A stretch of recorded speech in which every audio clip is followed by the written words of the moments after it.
सीतामढ़ी के बरियारपुर से अचानक से दो नाबालिग लड़कियां नाटकीय ढंग से लापता हो जाती हैं। घर के लोग परेशान होकर गांव मोहल्ले के लोगों से लेकर मुझसे संपर्क किया जाता है और फिर मेरे द्वारा टाउन थाना इंस्पेक्टर, डीएसपी और एसपी साहब से संपर्क साधा जाता है, क्योंकि दो नाबालिग लड़कियां आपस में जो रिश्तेदार थी वो अचानक से कहां लापता हो गई थी। तफ्तीश हुआ, छानबीन हुआ और जब छानबीन हुई तो एक हफ्ते के बाद दो लापता लड़कियां तीन लड़की के साथ हो जाती है बरामद। जानिए क्या है पूरा का पूरा मामला, आखिर कहां थी एक हफ्ते तक दो नाबालिग लड़की और उसके साथ बरामद होने वाली तीसरी बड़ी लड़की। क्या इसमें कोई बड़ा गेम है? जी हां, हो सकता है कि इस मामले में बड़ा गेम हो, कुछ रैकेट ऐसे चल रहे हो जो अपने अंदर किसी लड़की को हायर करके छोटी छोटी लड़कियों को प्रलोभन देकर उन्हें रील्स में काम करने के लिए, भोजपुरी फिल्मों में काम करने के लिए, एल्बम में काम करने के लिए और भी बड़ा कुछ करने के लिए, अपने पैर पर खड़ा होने के लिए उत्साहित कर उन्हें लेकर चली जाती हो बाहर और फिर उसे एक ऐसे गुमनाम जिंदगी में धकेल दिया जाता हो जहां से आपका वापस लौटना नामुमकिन हो जाता है। आइए सीतामढ़ी के बरियारपुर से लापता दो लड़कियों के बरामद होने की पूरी कहानी सुनिए और अपने बच्चों को भी सुनाइए, उन्हें समझाइए कि 2005 के बाद से जो लड़कियां हैं, हमारी बहनें हैं, हमारी बेटियां हैं, आखिर वो क्या चाह रही हैं, वो क्या कर रही हैं, उनके कदम कहां भटक रहे हैं। कभी वो दूसरे लड़कों के साथ तो कभी खुद से अकेले अपने पैर पर खड़े होने के लिए निकल जाती हैं, लेकिन उन्हें ये पता नहीं होता कि जो व्यक्ति, जो लड़का, जो लड़की उन्हें बहका रहा है, उन्हें फुसला रहा है, उन्हें ये कह रहा है कि तुम बहुत खूबसूरत हो, तुम सुंदर हो, तुम हिरनी हो, तुम मोती हो, तुम सोना हो, तुम बाबू हो, ये सारे सोना मोती बाबू एक दिन उसके जान के दुश्मन बन जाएंगे और ये तमाम लोग मिलकर जिंदा ही उनकी कब्र खोद देंगे। आइए सुनते हैं बरियारपुर से लापता होने वाली दोनों लड़कियों की पूरी कहानी। सीतामढ़ी के बरियारपुर से लापता होने वाली दोनों नाबालिग लड़कियां फिलहाल महिला थाना के कस्टडी में है और उनके साथ बरामद हुई तीसरी लड़की से जबरदस्त पूछताछ चल रही है, क्योंकि तीसरी लड़की के साथ उसका कथाकथित बॉयफ्रेंड भी उस रात सीतामढ़ी के रेलवे स्टेशन पे था। मामला कुछ इतना है कि आज से लगभग एक हफ्ता पहले सीतामढ़ी के बरियारपुर के एक मोहल्ले से दो सहेलियां, दो रिश्तेदार लड़कियां जिनकी उम्र 13 से 14 और 14 से 15 साल थी, वो अचानक से अपने किताब के साथ लापता हो जाती हैं। माँ बाप शाम होने के बाद बच्चों का इंतजार करते हैं, बच्ची लौट कर घर नहीं आती।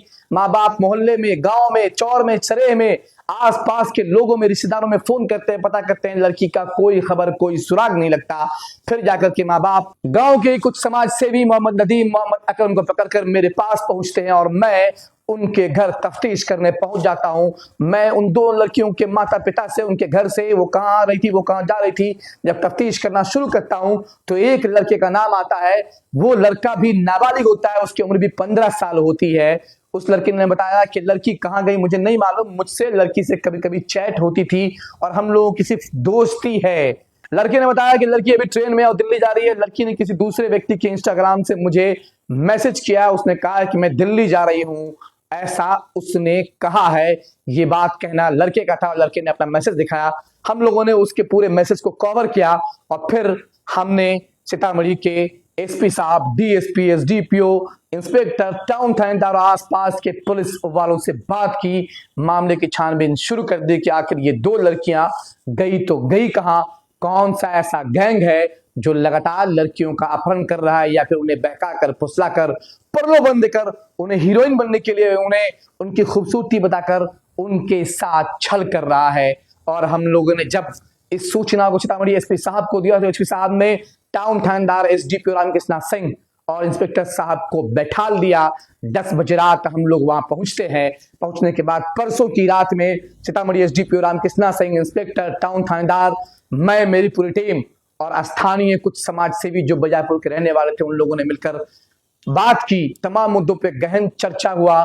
फिर जाकर यह बात तय पाया गया कि कल अगले दिन 2-3 लड़कों से पूछताछ की जाएगी ताकि हम लोग मेन बिंदु तक पहुंचेंगे। चूंकि भागने वाली दोनों लड़कियां अपने साथ मोबाइल लेकर नहीं गई थी, इसलिए पता करना बेहद जरूरी था।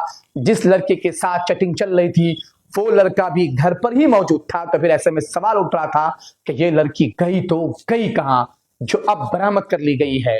होता यह है कि परसों की रात जब हम तमाम लोग 10 बजे के बाद टाउन थाने से बैठकर प्लानिंग कर मशवरा कर अगले टारगेट पे अगले काम पे बात कर लौट रहे होते हैं, जैसे ही मैं अपने ऑफिस पहुंचता हूं तुरंत बरियापुर से एक व्यक्ति का फोन आता है कि लापता लड़की में से एक छोटी बच्ची जिसकी उम्र 12 से 13 या फिर 13 से 14 साल थी, वो अपने घर के पीछे वाले खेत से गुजरती हुई नजर आई है। हमने कहा उन्हें पकड़ो। लोगों ने उसे पकड़ा और फिर उनके घर वालों के साथ उसे लेकर मेरे इस ऑफिस में आया गया। मैंने यहाँ से सीतामढ़ी एसडीपीओ से बात किया। एसडीपीओ साहब ने कहा लड़की कहाँ? मैंने कहा हमारे पास। उन्होंने कहा कि आप सीतामढ़ी टाउन थाने की तरफ बढ़िए और मैं वहां से स्टेशन की तरफ बढ़ता हूँ। जब हम लोगों ने लड़की से बात किया तो लड़की ने कहा कि जो दूसरी लड़की है वो तीसरी किसी नई लड़की के साथ है। यहीं से हम लोगों के दिमाग का एंटीना खड़ा हो जाता है कि आखिर दो लापता लड़कियों के बीच में इस तीसरी लड़की का एंगल क्या है। क्योंकि हमने बहुत सारे काम किए, बहुत सारे ऐसे न्यूज देखे हैं, बहुत सारे ऐसे घटना दुर्घटना को सुलझाया है जहां दो लड़कियों को, चार लड़कियों को प्रलोभन देने वाली कोई पांचवी और छठी लड़की होती है जो उन्हें ले जाकर अपने बॉयफ्रेंड के पास पहुंचाती है और उसका बॉयफ्रेंड उसे हमेशा के लिए बदनाम गलियों में धकेल देता है जहां से आपका आना नामुमकिन सा हो जाता है। फिर उसके बाद हमारी टीम सीतामढ़ी के रेलवे स्टेशन पर पहुंची, एसडीपीओ पहुंचे, टाउन थानेदार पहुंचे। हम लोगों ने इस मिली हुई लड़की से पूछताछ किया। इसने कहा कि जो लड़की हमें लेकर गई थी और उसके साथ जो एक तीसरी लड़की अभी घूम रही है वो सब रेलवे स्टेशन पर है और ये दोनों लड़कियां मिलकर, मैं जब रो रही थी, मैं जब चिल्ला रही थी तो मुझे मेरे घर तक छोड़ आई। जी हाँ, दो लड़की मिलकर तीसरी लड़की को छोड़ने उसके घर तक जाती है और फिर छोड़कर फिर वो वापस चली आती है। फिर हम लोग और बेताब हो जाते हैं कि आखिर उस दूसरी लड़की के साथ तीसरी लड़की है कौन। हम लोगों ने पूरा रेलवे स्टेशन, होटल सिटाइन का एरिया, अमन विहार वाला एरिया, माल गोदाम वाला एरिया, झिझरी पुल वाला एरिया, भव्यपुर वाला एरिया, तमाम खाक छाना, तमाम ट्रेनें, तमाम मालगाड़ियां जो वहां लगी हुई थी, सब कुछ देख लिया। लड़की मिल नहीं रही थी। एसडीपीओ ने कहा कि हम लोग कल इस पर काम करेंगे। रात 2 बज जाता है, एसडीपीओ अपने घर की तरफ रवाना होते हैं। मैं अपनी तरफ निकलता हूँ। बस तुरंत ऐसे ही मैं अपने घर की तरफ निकल रहा होता हूँ, मुझे आभास होता है कि हम लोग जब घूम रहे थे तो उस वक्त स्टेशन पे टिकट काउंटर के पीछे कुछ एक्टिविटी हो रही थी। मैं फिर से वहां पहुंचता हूँ, मेरे लोग वहां पहुंचते हैं। जब मेरे लड़के वहां जाकर देखते हैं तो दोनों लड़कियां वहां बरामद होती है। एक तो वो जो बयापुर वाली थी, दूसरी वो जो नई थी। उसे पकड़ा गया, उसे बाहर ला गया। हम लोगों ने सख्ती से पूछताछ किया। पहले तो उसने कहा मेरा घर हुसैना है, मैं हुसैना की रहने वाली हूँ। जब और उसने कहा कि मेरा घर सिसबा है। फिर उसने कहा कि मैं अपने भाई के साथ आई थी, मैं अपने भाई के साथ दिल्ली जा रही थी। ये लड़कियां मुझे ट्रेन में दिल्ली जाने को मिली और मुझसे इसकी दोस्ती हो गई। मैं इसे अपने बहन के यहाँ ले गई। फिर मैं अपनी बहन के यहाँ से एक दिन के बाद वापस सीतामढ़ी आई हूँ और आज मैंने छोटी लड़की को घर पहुंचा दिया और आज रात मैं सीतामढ़ी के रेलवे स्टेशन पर गुजारूंगी। मैंने उसे सवाल किया कि आखिर तुम्हारा भाई कहाँ, जो भाई तुम्हारे साथ में था? उसने कहा कि मेरा भाई घर चला गया, कल मुझे लेने को आएगा। मैंने कहा क्या तुम्हारा भाई या फिर दुनिया का कोई भाई ऐसा होगा जो अपनी जवान बहन को रेलवे स्टेशन पर छोड़कर जाएगा? सच बताओ कि वो तुम्हारा कौन है, वरना तुम्हारे साथ सख्ती से पेश आया जाएगा। इतने में एसडीपीओ रामकृष्ण सिंह फिर दोबारा आ जाते हैं। मैंने उन्हें फिर कॉल किया, वो दोबारा पहुंच गए। वो सख्ती से पूछताछ करते हैं। पूरा रेलवे स्टेशन रात के 2 बजे गहमा गहम से खौल उठता है। तमाम लोग आसपास में खड़े हो जाते हैं। फिर जाके वो लड़की कहती है कि नहीं, वो मेरा भाई नहीं था, मेरा मंगेतर है, उससे मेरी शादी सेट है। हम लोगों का दिमाग खटकने लगा, कहीं ऐसा तो नहीं इसका मंगेतर ही लड़की बेचने वाला गुंडा क्रिमिनल बदमाश हो और ये उसके लिए काम करती हो। फिर उसे एसडीपीओ रामकृष्ण सिंह ने महिला थाना को बुला। फिलहाल उस वक्त तीनों लड़कियों को महिला थाना को सपुर्द कर दिया गया था। तीनों लड़कियों से पूछताछ हो रही है, जहां 2 बरियारपुर की लापता लड़की को अदालत में पेश करने के बाद उन्हें उनके घर भेज दिया गया, जबकि तीसरी लड़की जो कभी अपना घर हुसैना और कभी सिसवा बता रही थी, उससे लगातार पूछताछ जारी है एवं उसके प्रेमी की भी तलाश हो रही है। इस घटना से हमारी नाबालिग बहनें, हमारी बेटियां सबक ले कि वो जो समझती हैं, जिस चकाचौंध के चक्कर में वो फंस जाती हैं, जिसे वो अपना सब कुछ समझ बैठती हैं, एक दिन वो उसकी ज़िंदगी बर्बाद कर देता है। अपने माँ बाप की सुनो और उनके बताए हुए रास्ते पर चलो, वरना आप अंधेरे में हो।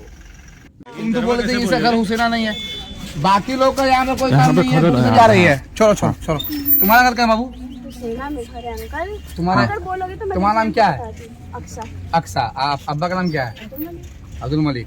घर कहाँ पे हुसैना में? हुसैना में मैं घर से या- बुला दूं आदमी। तुम्हारा नाम क्या है? अच्छा, तुम्हारा ये नाम है। ये तो तुम लोग जो भागी हो, घूमी है अभी, पाँव देखिए। तुम लोग, हाँ ठीक है, वहाँ पे ए सुनना, घूमी। ए तुम लोग जो भागी थी, हाँ, तो तुम लोग, ए सुनना, मुझे नजर आ रही है। हाँ ये गई थी। तुम लोग क्या करे, भीड़ भाड़ खत्म करो ना यहाँ से। कल मैं झूठ नहीं कह रही, इसके साथ में गई थी। लोग बोलिए ना कि इसको छोड़ने गए थे। तुम लोग अभी कहाँ से आ रही हो? आज कहाँ से आ रही हो? आज तो मैं ट्रेन से उतरी हूँ कहाँ गई थी? दिल्ली। दिल्ली गई थी, इसको लेके गई थी। हाँ ये साथ में ट्रेन में मिली। मैं अपने बाजी के पास उतरी थी तो मैं गई थी। तुम अभी अकेले तो गई थी तुम यहाँ लोग से? बोल रही थी नहीं, कि मेरा ये भाई वहीं था। रह गई है। हाँ? मेरा भाई भी था। तुम्हारे भाई का नाम क्या है? मुदस्सिर, गुलाम मुदस्सिर। तो तुम्हारा भाई कहाँ है? वो अभी गया है ना, तो इसको कहाँ मैं- गया है भाई? वो घर पर गया है, मैं फिर बाहर जाऊंगी ना इससे। बुलाओ, तुम अपने भाई को भी बुलाओ। हाँ तो नम फोन तो दो मेरे पास। अच्छा, बोलो हो सुन। जाएगा। तो तुम कहाँ रहती हो? हाँ? कहाँ रहती हो तुम? मैं तो अभी कहीं नहीं, बाहर ही रहती हूँ। क्या करती हो बाहर? कुछ नहीं, बाजी सबके साथ रहती हूँ। मैं झूठ क्यों बोलूंगी अंकल? नहीं, मैं भाग कर थोड़ी आई। बंद करो क्या? नहीं। सब घुमा दे तो चलो। चारों तरफ, कि जितना आदमी सब यहाँ पे खड़ा है, सबका गवाही में नाम आएगा।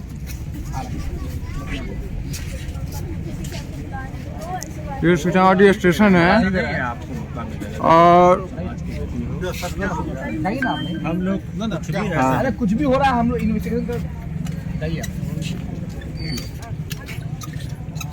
वही तो कह रही हूँ अंकल, मैंने कोई गलती नहीं आएगा, तुम्हारे घर से भी लोग आएंगे, सब आएंगे। तुम्हारा छोड़ना चाहिए, छोड़ना। तुम अभी गई थी इसको छोड़ने के लिए, छोड़ के तुम वहाँ से क्यों भागी? नहीं, एक अलग ढूंढ रहा हूँ, लग रहा है सब साथे में। मुझे इतनी डर लग रही थी और आप आए तो मुझे पहले मार लिए।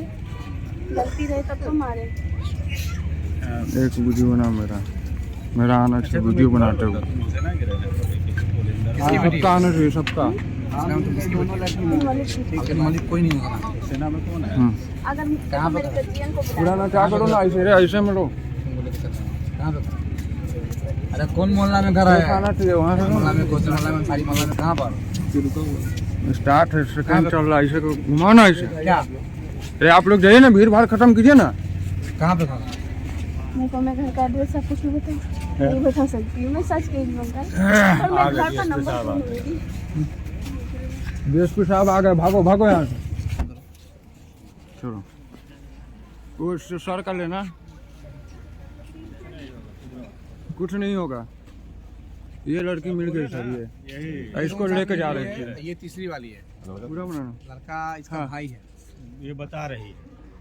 ये जैनब है। जी जी जी।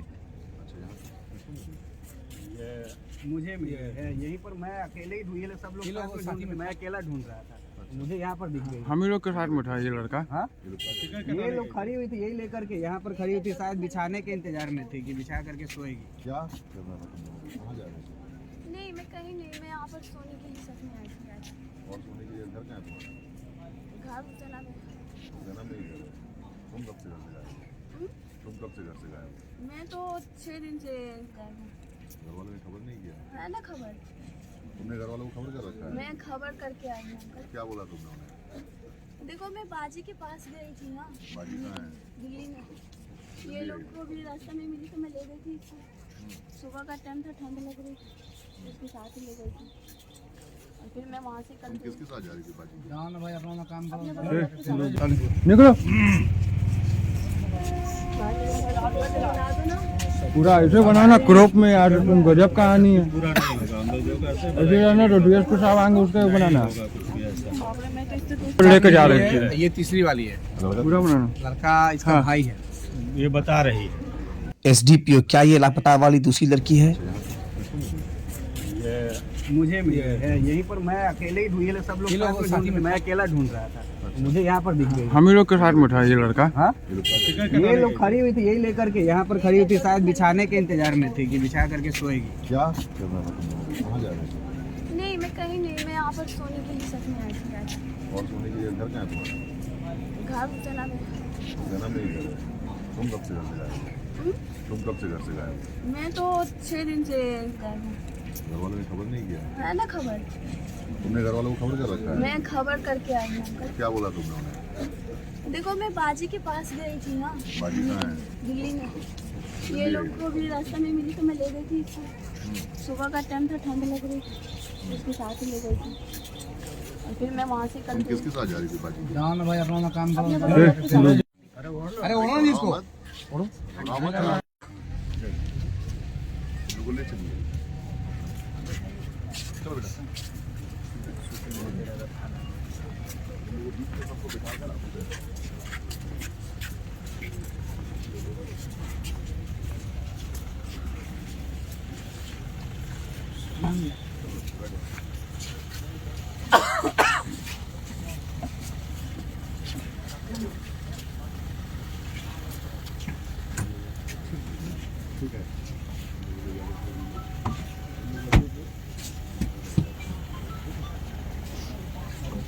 चला गया हम लोग। चलिए कलम मुझे ठीक है। बैठो ना भाई, कौन बैठो साथ में। बैठो, कोई बात नहीं, बैठो। बस खाली सब सबूत के तौर पर रखा जा रहा है। बहन है क्या नाम है इसका? जी कै दिन से गायब थी? 5 दिन कहाँ थी? दिल्ली। दिल्ली थी। आई कैसे हो? वहाँ से मतलब टिकट कटा के। कौन कटा दिया टिकट? एक लड़की थी ना, उसकी बहन। तुम्हारी जो सहेली तुम्हारे साथ गई वो कहाँ है? वो वही है। वो बोल रही थी मैं गांव नहीं जाऊंगी, घर पे नहीं जाऊंगी, मैं यहीं रहूंगी, काम वाम करके पढ़ूंगी उड़ूंगी। अच्छा, चप्पल क्या हुआ? चप्पल हम नहीं पहन के गए थे। पैदल गई थी? जी अभी आई किसके साथ में? जी पैदले आए थे। किसके साथ में आई हो आज? जी हम अपने दोस्त के। क्या नाम है? काल्पनिक नाम गुड़िया। गुड़िया कहाँ है? से बोल रही थी चलने के लिए, तो वो बोले नहीं मैं नहीं जाऊंगी। मेरी कहाँ? वो ट्रेन, वहाँ पे ट्रेन पकड़ते हुए जाऊँ। वो कहाँ जा रही है? वो कहूँ नहीं जाएगी, वही सीतामढ़ी में रहेगी, कुछ काम वाम करेगी। ठीक। तुम देखी हुई हो जगह? जी चलो ठीक है, चलो। क्या फिर उसके बाद मिली हुई लड़की को हम लोग लेकर सीतामढ़ी एसडीपीओ रामकृष्णा सिंह के बताए हुए जगह रेलवे स्टेशन पहुंचते हैं, जहां उनसे मेरी बात हुई थी। वो भी रेलवे स्टेशन पहुंचे और हम लोग भी लड़की से पूछताछ और तफ्तीश शुरू हुई कि उसकी दूसरी सहेली कहाँ है, जहां उसने बताया कि उसकी दूसरी सहेली तीसरी लड़की के साथ रेलवे स्टेशन पर आई थी। अब हम लोगों ने जब उससे बात किया तो उस लड़की ने कहा कि उसने अपने तीनों सहेलियों के साथ होटल सिटाइन के आसपास के किसी होटल में छोले भटूरे खाए थे, जिसे लेकर हम लोग उस घटना स्थल की तरफ उस जगह पर पहुंच जाते हैं, जहां उन तीनों लड़कियों ने एक साथ बैठकर रात का खाना खाया था। फिर उस लड़की के बताए हुए निशानदेही पर हम लोग होटल सिटाइन से आगे बढ़ते हुए नगरपालिका स्कूल के पास पहुंचते हैं। लड़की बताती है कि यही वो होटल है जहां हम तीनों लड़कियों ने उस लड़के के साथ यहां पर अभी से 2-3 घंटे पहले रात का खाना खाया है। हम लोगों ने होटल वाले से पूछताछ शुरू कर दी। फिर होटल वाला शुरू में आनाकानी करने लगा, शायद वो पुलिस वालों को देखकर डर गया था। जब हम लोगों ने सख्ती की तो होटल वाले ने अपने दूसरे तीसरे स्टाफ को बुलाकर उससे पूछताछ किया और कहा कि क्या ये लड़की कुछ देर पहले यहाँ पर खाना खाने आई थी। तब वहाँ पर सिलसिलेवार ढंग से उसके सभी स्टाफ ने कहा कि हाँ, सबसे छोटी लड़की ये थी, एक लड़की इससे बड़ी और तीसरी लड़की जो सबसे बड़ी थी उसके साथ एक लड़का भी था, और इन तमाम लोगों ने अभी से लगभग 2-3 घंटे पहले यहीं पर खाना खाया है। हम लोग अब कंफर्म हो चुके थे कि तीनों लड़की एक साथ थी और छोटी वाली लड़की जिसे गांव में छोड़ा गया था वो जो कुछ बता रही है वो सब कुछ सही बता रही है। अब हम लोगों ने उसे फॉलो किया और उसके बताए हुए जगह को तलाशा कि वो कहाँ बैठी थी, लड़का किस तरह बैठा था, दूसरी और तीसरी लड़की किस किस डायरेक्शन में बैठी थी। हमने स्टाफ से पूछा कि ये लोग आपस में क्या बातें कर रहे थे, किस तरह की बातें कर रहे थे, ताकि उनकी बातों से हम ये कंक्लूजन निकाल सके कि हमें करना कहाँ है और हमें जाना कहाँ है और हमें क्या करना है। बस वहाँ से हम लोग एक्शन में आए। पूरा रेलवे स्टेशन, पूरा प्लेटफॉर्म, पूरी रेलगाड़ी छान दी और फिर जाकर ये हमें टिकट काउंटर के पीछे मिली।